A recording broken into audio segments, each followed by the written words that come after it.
Hello everybody and welcome back. My name is Kari and today I'm doing a book review on the Nevernight Chronicles. These books consist of Nevernight, God's Grave, and Dark Dawn by J. Kristoff.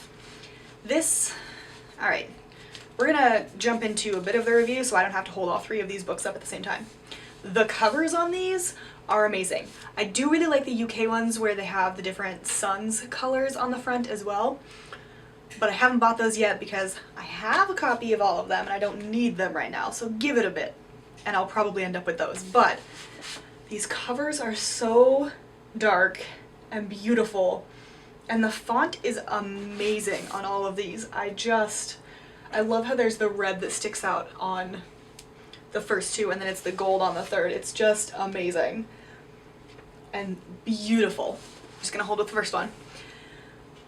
As I was saying before I went into that, this series is a trilogy, so it is now completed. Dark Dawn came out last month and it follows Mia Corvere, who is hell-bent on avenging the deaths of her family. She's going to get her revenge by killing these three incredibly powerful men, because what else do you do with your life? And in order to get her revenge, she has to go to a school which turns out the best assassins in the world. I only really have one complaint about this series, and that is the first 100 pages or so of the first book take a while to get into, but after that it flies by and it's amazing. Now let's get into everything that I liked about these books. To be fair, and before I really get into it, these books have swearing on pretty much every page, whether it be damn, shit, or anything worse. They also have probably an average of about 3 sex scenes per book. There's also a lot of blood and gore in this series because, I mean, she's an assassin. So there's poison and there's backstabbing and there's really brutal punishments. Really brutal. But if none of that is your thing, then don't read these books. But if you don't mind any of that, they're amazing. Clearly, I don't mind any of that. Now, into the meat and potatoes. It's an odd phrase, I don't say that much. Mia. She starts out in the beginning of this book, and the parallelism is really interesting. Jay's writing style is unique and fascinating and amazing. I have not read any of his other stuff, be it with another author, namely Avon Kaufman, because he's written the Nevernight Chronicles, which are huge. I haven't read those, don't really plan on reading them, not the point. His writing style is amazing, and in the beginning of Nevernight, it switches between these two events that are happening essentially on the same night or within the same turn, but they're completely different. And I love how he uses parallelism in pretty much all of this. That is one of my favorite parts of his writing. In Dark Dawn, when I realized I wanted to do a review of the entire series, I made a note of one particular short passage that really stood out to me because it was just sheer poetry the way he described it. And no, there are no spoilers in this passage. Now, let me find it. Oh, look at that. Alright, it says, "A bubble of blood, a spray of crimson, grave bone cleaving skin and muscle and bone, and red, red, red dancing between the rain. She twisted the blade, felt his ribs snip-snap as she tore it free, spinning to watch him fall." I realize that that's very dark poetry because it's all about killing somebody, but oh, that is just an amazing work of writing right there. And the entire trilogy is like that. There's just these amazing lines. The opening line of Nevernight is "People often shit themselves when they die." So how could you not like that? Like I said, throughout the entire thing. So Jay's writing is just amazing. On that note, the footnotes. I know that not everybody likes footnotes in a book because there is a lot of world building in the footnotes. There's, oh, I just missed one. Ah, I keep missing it. How rude. Alright, there we go. Yeah, there's one that I flipped to finally in Nevernight that talks about the Red Church's accord with the various government officials and the government at large. And there's a couple that talk about the gods of the world, who are very important pieces in this trilogy, and all of that. The world building in this is amazing. He explains just tiny little snippets of this world that go into such magnificent pieces of this story, and I just love it. Again, if you don't like footnotes, maybe check it out cautiously. I love footnotes. They are also incredibly sarcastic and snarky, and it's a very dry sense of humor, which I also thoroughly enjoy. So the footnotes help with the world building, but there is a lot of world building in the actual not footnote part of these stories as well. And like I said, the world building just goes so in depth to God's Grave and this world that I don't know if I've come across another book, or if I've read another book with world building as in depth in 3 books.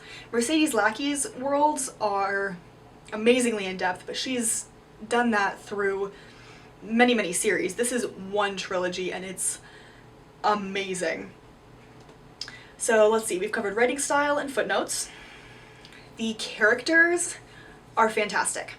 We have Mia, who is just this...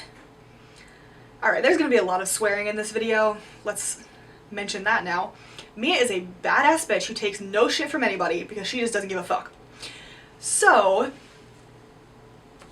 she makes friends, and that is just part of her allure. She cares almost too much, but tries to convince herself that she doesn't care. And there's Ashlyn and there's Trick, and oh god, Trick, but Ashlyn is so complex, but without spoiling I can't tell you anything, and I'm trying to make this non-spoilery as possible. So Ashlyn and Trick are amazing, and I just adore them. I love Mr. Kindly.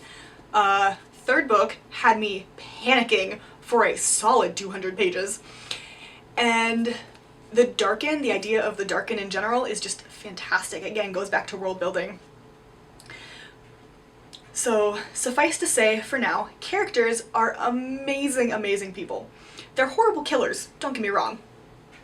But the way that he weaves morally gray decisions into this, and how he contrasts Mia with Trick or Mother Drusilla, or anybody else for that matter, is amazing. I love the settings of each. This one is predominantly in the Red Church, which is the assassin school. God's Grave is, as you might have guessed, predominantly in God's Grave, which is the city in which Mia lived when she was younger. It's the capital of the country. I should know the kingdom, but I don't. It's a republic. Whatever. God's Grave. And then well, I guess God's Grave is partially in God's Grave, partly in a gladiator school. And then Dark Dawn is sort of all over the place. So you get to see multiple places in this vast, amazing world, and you get to see how it developed through the footnotes and Mia traveling all of it. And there's so many different cultures that are put into this series, and you see people who have come from all of them, and you can see sort of where he got the inspiration from it in the real world and how he changed it to put it into this fantasy world, and it's amazing.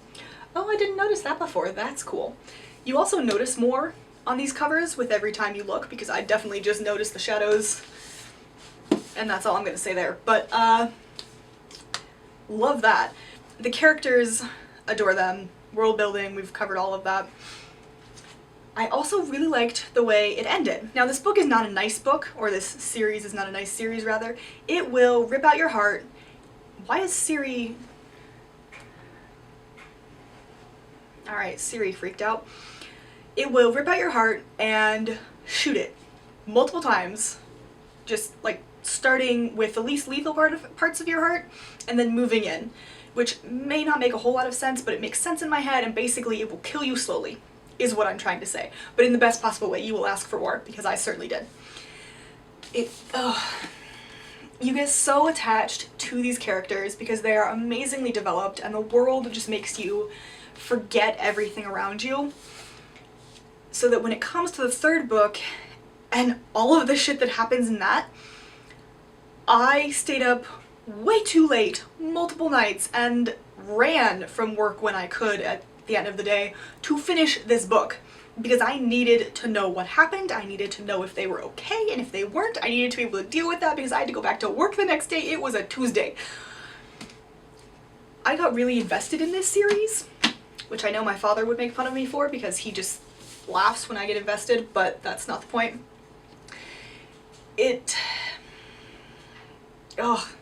They're morally gray characters or completely morally black.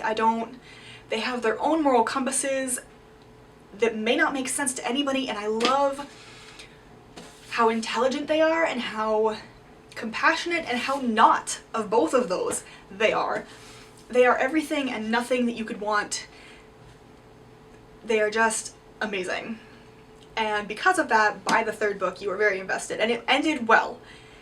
I did not cry, but again, as you know, I don't really cry in books. But I definitely panicked a couple of times in this book because, haha, no.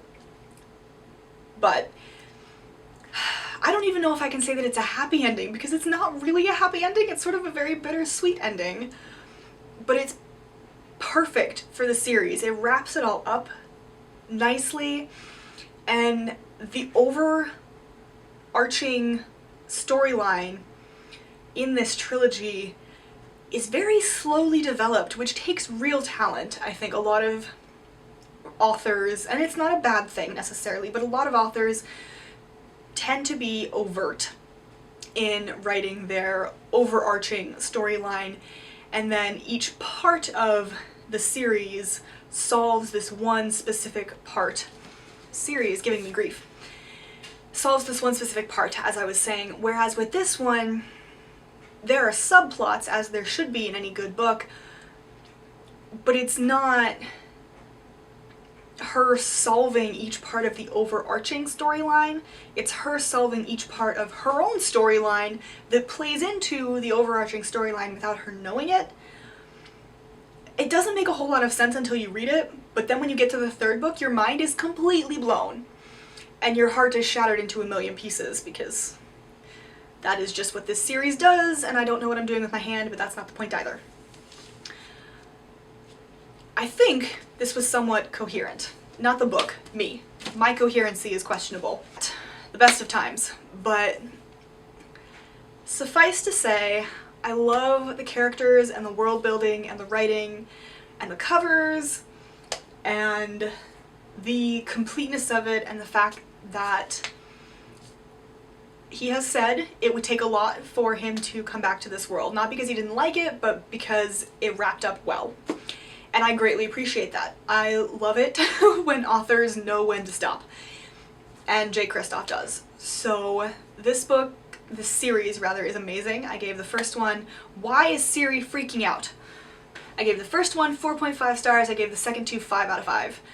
Because they are amazing. They quickly became one of my favorite series, and I don't know at all why I didn't read them until last year. But I'm incredibly grateful that I finally caved and read them because they're freaking amazing. That's all I got. I hope you enjoyed this video. If you did, leave a like or a comment down below, and I will see you in my next video. Bye.